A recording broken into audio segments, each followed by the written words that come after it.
Bu maşına oturanda elə bilirəm ki, 55 yaşım var. Konkret olaraq. Sadəcə olaraq, bax, bu tərəfdən mənfidir mənim üçün. Niyə cavan adam, məsələn, mənim yaşımda olan adam dörd-göz sürsün və dörd-gözü sevsin? Sevməliyik. Yəni, bu maşının minusu demək olar ki, yoxdur. Bəli, əcdahadır, zamanının ən güclü maşını deyərdim. Yəni, bununla sırada heç bir maşın dura bilmirdi. 97-2000-ci illər aralığında, yəni, elə bir maşın yox idi da, həm Y-klasın digər bütün markalarına dair, həm də əlbəttə ki, Mercedes-in ən yaxşı modeli idi. Tank kimi.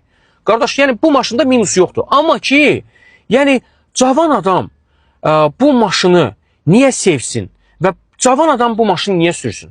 İnanın ki, yəni, bu mənim maşınımdır da, yəni, belə pis maşın digər adamın maşını deyil ki, mən onu pisliyim eləyim.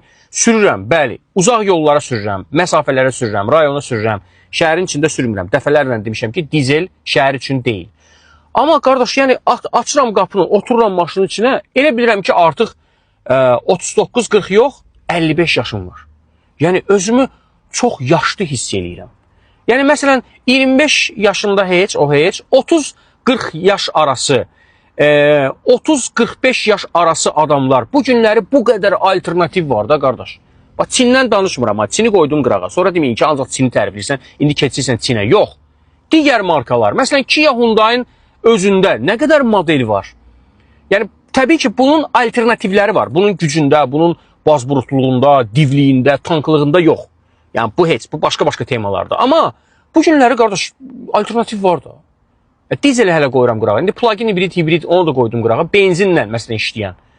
Yəni, bu maşında oturub cavan adam bu maşından necə həzz alır?